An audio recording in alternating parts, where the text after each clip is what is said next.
Nous souhaitons simplement que cela continue, puisque aujourd'hui, vous l'avez dit, cela est en train de faire tache d'huile au niveau de nos pays. Je voudrais cependant m'appesantir un peu sur la situation qui prévaut au Mali, une situation extrêmement grave. D'année en année, ce sont de nombreuses personnes qui perdent la vie. Et chaque fois, c'est les mêmes schémas. Et il y a 1 an et demi, 2 ans, on avait eu espoir avec la mise en place du G5 Sahel. Mais aujourd'hui, force est de reconnaître que ce cadre-là a atteint ses limites. C'est pourquoi je pense que pour ce conflit, comme pour d'autres conflits, ici et ailleurs, en Afrique et à travers le monde, ce qu'il faudrait, c'est d'aller vers les grandes réformes aujourd'hui du système des Nations Unies. C'est cela la route et la vérité.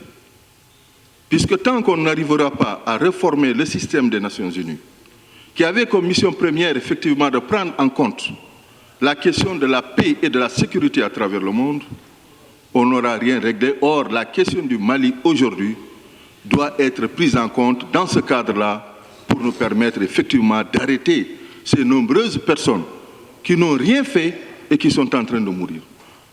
L'armée malienne n'a pas encore la possibilité, elle l'a démontré d'ailleurs à maintes égards, de pouvoir faire face. Ils ont tout fait, il faut féliciter le gouvernement malien. Mais ils ne peuvent pas faire plus que ce qu'ils l'ont fait. Le G5 Sahel également, la même chose. D'ailleurs, je profite pour féliciter le président Macky Sall, qui vient encore une fois, il n'y a pas moins d'1 semaine, pris la décision d'envoyer 1000 autres personnes, en plus de 3000 personnes qui sont là-bas. Et le Sénégal, qui n'est même pas encore dans le G5 Sahel, vient de donner plus d'effectifs, donc de militaires, de soldats, pour la défense de nos parents. Je voudrais que cela, effectivement, soit suivi par les autres, mais la vérité, je termine par là, c'est qu'on ne pourra jamais venir à bout des conflits en Afrique tant que le système des Nations Unies n'est pas réformé. Je vous remercie. Par le Sénégal, ensuite le Mali, et j'ai quelque chose à dire pour le Ghana. Pour le Sénégal, d'abord, je dis merci à tous ces représentants, à vous-même et à mon ami qui a présenté le rapport Pays Sénégal. Je continue de croire en ce pays qui est stable, qui n'a jamais connu de coup d'État et qui a des hommes remuants, mais qui croient au droit.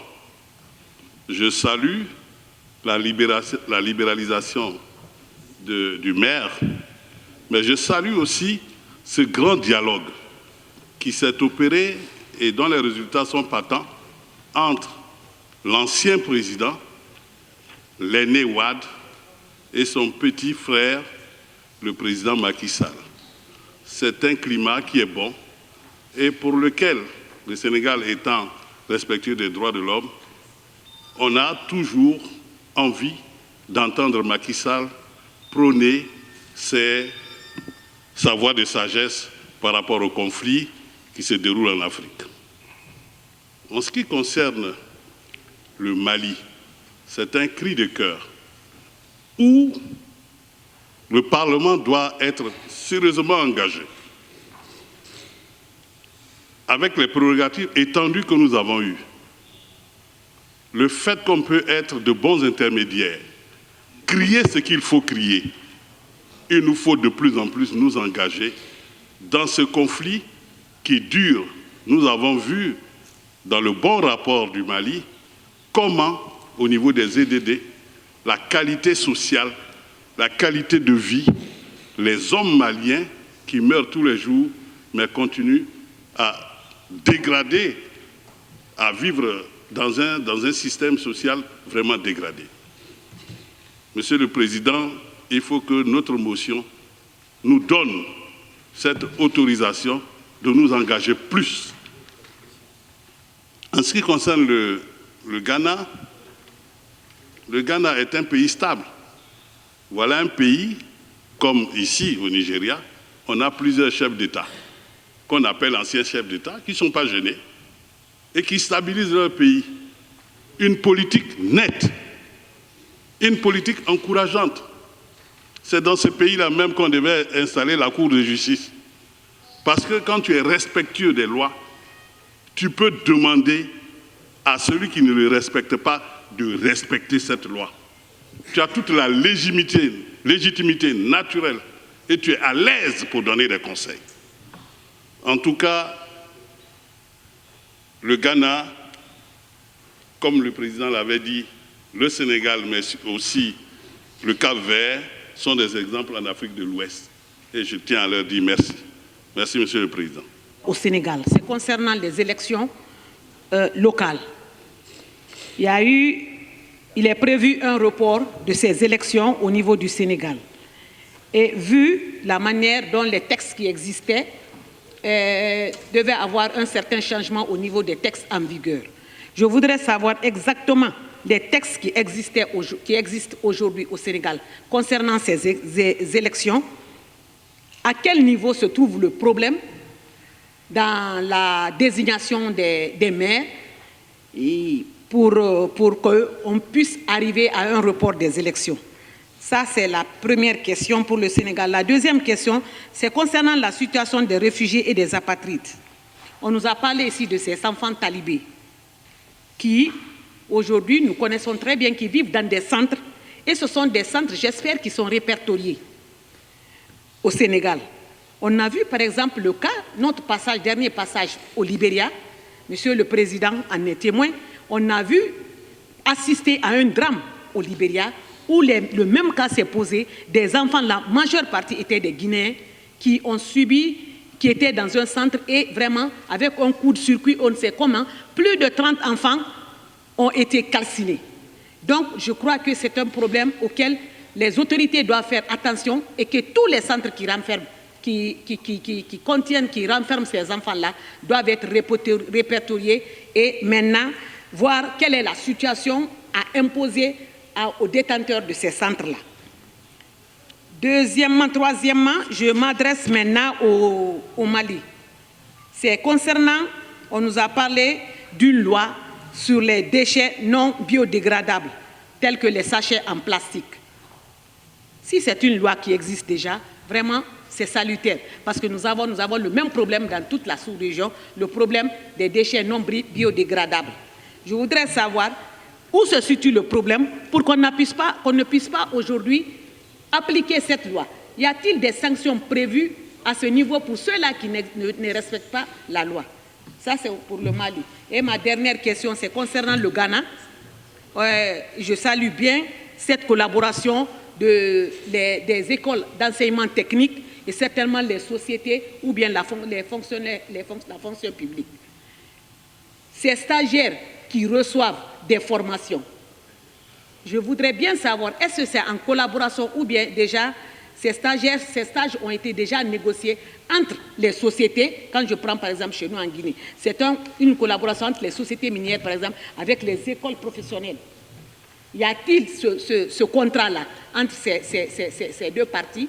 Si tel est le cas, est-ce qu'à la suite de ces stages-là, c'est suivi de contrats de travail, contrat à durée indéterminée, déterminé et à courant indéterminé? Je vous remercie. Merci. Political situation. Second paragraph on the political situation. It reads the 4-year tenure of local government, metropolitan, municipal and district assemblies as well as unit committees ended in September this year, and preparations are being made to elect new members of the assemblies on 17 December 2019. This time, government has made a proposal that chief executives of districts, metropolitan and municipal assemblies should be elected based on political party lines. I just want to clarify whether the phrase chief executive of districts, etc., is equivalent to mayors. Thank you very much. Rendre un vibrant hommage en tant que président du Parlement. Mon arrivée à ce Parlement m'a permis de connaître beaucoup de choses pour porter le plaidoyer des populations qui m'ont élu. Donc je prie que Dieu vous garde, et vous donne plein succès dans toutes les activités que vous menez. Monsieur le Président, ma question est adressée au Mali. Sachant que le Mali a beaucoup de déplacés et nous avons une convention qui est la convention de Kampala, qui est aujourd'hui sur la table de nos gouvernements. Je voudrais savoir, est-ce que le Mali a ratifié cette convention? Si oui, bravo. Sinon, je leur invite à inviter leurs camarades parlementaires au niveau de leur pays pour qu'ils portent ce plaidoyer, pour que la population puisse être prise en bonne et due forme. Il ne s'agit pas seulement de donner du riz et de l'huile, mais c'est de protéger les populations, de leur permettre de vivre dignement et de pouvoir promouvoir leurs activités et de permettre à leurs enfants de bénéficier de leur éducation. Je vous remercie. Merci. Certainement par rapport au rapport du Sénégal, au niveau du tableau des critères de convergence, il a été mentionné 2019-2020. Nous sommes en 2019. Je ne sais pas si au niveau de 2020, c'est des prévisions, mais à ce que je sache, si ce n'est pas des prévisions, ça ne peut être qu'une erreur de saisie. Donc je voudrais que la délégation sénégalaise nous situe. Et souvent, nous avons pris l'habitude de prendre connaissance des données de l'année passée. Et si c'est en termes de prévision, c'est l'année en cours qui est indiquée. Par rapport au Mali, je voudrais dire à la délégation du Mali que nous partageons les peines que la population malienne subit. Je crois que nous devrions de façon claire savoir exactement ce qui se passe au Mali, surtout pour ce qui est de l'insécurité. Est-ce qu'il y a des problèmes? Que le problème soit clairement posé, parce que de plus en plus, on voit qu'il y a un conflit intercommunautaire. Au même moment, il y a la question de djihadisme. Je souhaite que nos collègues du Mali nous disent clairement quel est le problème qui se pose. On voit des vidéos où même on égorge les gens. Vraiment, c'est ahurissant. Il faudrait que nos camarades puissent nous dire clairement, est-ce que c'est un conflit armé, c'est une question de djihadisme, c'est un conflit communautaire, que nous comprenions de façon claire, que le problème soit posé vraiment clairement. Si l'armée malienne est incapable de gérer ou de contenir la situation, que de façon claire, que la communauté internationale de la sous-région soit sollicitée pour. Donc, de toutes les façons, je souhaite fortement que le Mali puisse nous dire de façon claire ce qu'il en est. Pour ce qui est du Ghana, je voudrais savoir, nous avons ici même parlé de la monnaie unique à l'échéance 2020. Aujourd'hui, par rapport à la monnaie éco, nous apprenions qu'il y a beaucoup de pays qui veulent se retirer. Je voudrais demander à la délégation ghanéenne, est-ce que vous avez eu à faire le débat au Parlement? Est-ce que vous en êtes saisi? Qu'est-ce qu'il en est par rapport à la prise de position du Ghana par rapport à la monnaie unique qui devrait normalement rentrer en vigueur d'ici 2020? Voilà, Monsieur le Président, mes quelques préoccupations. Une fois encore, félicitations à toutes pour tous vos efforts. Vous avez toujours l'habitude de nous faire comprendre que vous n'avez pas fait de grandes études universitaires, mais Dieu nous dit qu'il n'appelle pas les qualifiés, mais il appelle les gens pour les qualifier. Je crois que vous avez été appelés et vous êtes qualifiés pour le job et vous l'avez bien fait. Votre nom restera dans l'histoire de ce Parlement et que le Seigneur continue de faire encore des exploits dans votre vie politique. Monsieur le Président, je crois que c'est heureux de savoir que nous sommes en train d'avoir de bons chefs d'État au sein de notre communauté qui pensent à la survie de leur population. Je veux particulièrement apprécier la décision du président Ibeka, Ibrahim Boubacar Keïta, qui a pris vraiment son deuxième mandat dans la douleur, mais qui a accepté partager le pouvoir avec toute la classe politique. C'est à saluer. Et je pense que les collègues représentés par l'opposition ici doivent accepter, accompagner cette volonté politique du président Ibeka et faire en sorte que, la main dans la main, il puisse gouverner ce pays jusqu'à ce que le terme soit un moment quand même concluant, acceptable pour le peuple. Parce qu'aujourd'hui, les gens souffrent au Mali. Et le Mali n'a pas un problème de gouvernance, mais le Mali a un problème sécuritaire. Et il faut vraiment une volonté très poussée de cette manière pour arriver à bout des terroristes qui sont en train de diviser ce pays. Président, moi j'ai observé un peu la situation sécuritaire de notre sous-région. C'est hautement politique et ces problèmes-là ne viennent pas de l'Afrique de l'Ouest, ça vient d'ailleurs. Et ce que le Mali a fait, c'est ce qu'il faut faire. Nous devons rester soudés, nous devons rester unis. Ce n'est pas le moment qu'un pays se soulève contre l'autre. Le Mali, le Niger, le Burkina Faso, ces trois pays, chaque jour sont frappés, y compris le Nigeria. Nous demandons aux autres chefs d'État de rester soudés.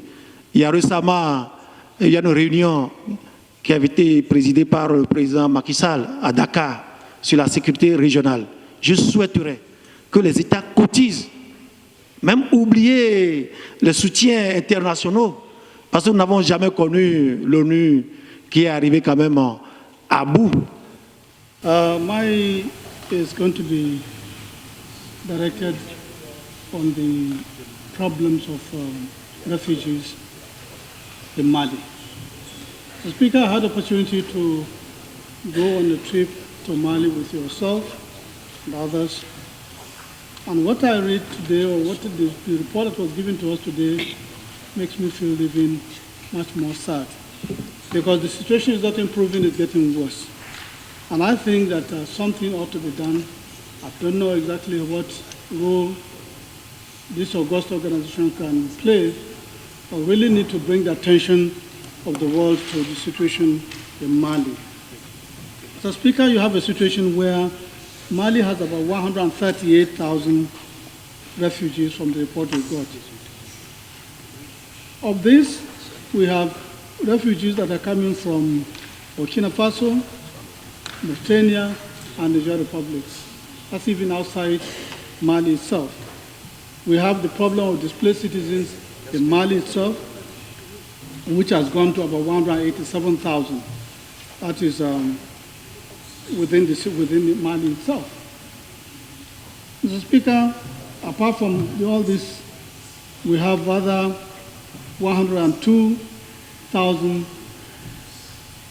of other refugees that are based on problem of security around Mali. Basically, what I want, Mr. Speaker, is for you to look at this situation and see what this organization can do about it. You have the dimension which worries me more than anything, and that is these people that have found themselves in this kind of situation have lost every means of empowerment. They can't work, they can't do anything, they're just there, refugees having to be helped. You have 54% of them that are women, and you have about 53% against our children. All these are problems that we know will only go on and make situations even worse. I think ECOWAS should look at the situation of Mali and look at it more seriously and come up with a solution as soon as possible, even if it involves the international community that will now face this problem much more seriously. Thank you, Mr. Speaker. Monsieur le Président, on vous remercie pour votre support envers le Parlement et en tant que chef de délégation de votre pays qui est le Sénégal. D'abord, je tiens à remercier les trois présentateurs avec des documents vraiment précis et concis, je peux dire même musclés. Il nous a permis de connaître plein de choses et de nous enquérir et ça, vraiment, illuminer notre lanterne. La situation politique au Sénégal, on ne peut dire qu'on l'apprécie et souhaiterait que les autres pays de la sous-région emboîtent le pas afin d'éviter le pire, puisque nous sommes tous des pays voisins et qui avons à peu près les mêmes frontières. Ce qui se passe aujourd'hui dans la sous-région est très inquiétant dans certains pays. Donc ceci est très important. Il faut qu'on se penche là-dessus et qu'on trouve une solution fiable et viable. S'agissant de la représentativité des femmes au sein des instances de décision, au Sénégal, bien sûr, c'est un exemple à suivre. Je les félicite et les encourage. Pour parler de notre pays frère, le Mali, ce pays traverse une situation politique inquiétante avec la présence des djihadistes et leur cortège de malheurs et des attaques intercommunautaires que nous avons eues à discuter et voir aujourd'hui. On égorge des gens, on se lève, c'est comme des poulets. C'est très dommage. C'est un peuple certes courageux et mérite d'être toujours soutenu par tout le monde, à quelque niveau que ce soit. Nous aimons tous dire que quand la case de son voisin brûle, il faut vite éteindre le feu. Notre sous-région est exposée. Luttons afin, ensemble, c'est l'union qui fait la force, afin d'atteindre l'objectif pour une paix durable. Merci pour l'implication du Parlement de la CEDEAO et les autres institutions, mais on doit continuer l'effort. C'est un cri de cœur ce qui se passe, parce que ça remonte de longtemps le problème malien. En voyant la situation des déplacés, les écoles fermées, où nos enfants n'ont plus l'occasion d'aller à l'école s'instruire, quel est l'avenir réservé à cette génération montante? Point d'interrogation. C'est vraiment triste. Nous saluons les réalisations dans certains domaines au Mali, mais le développement devra être accompagné d'une paix. Sans paix, on ne peut pas développer, malgré toute la bonne volonté qu'ils ont, parce que quand on parcourt vraiment leur rapport, il y a des prouesses. Merci et félicitations.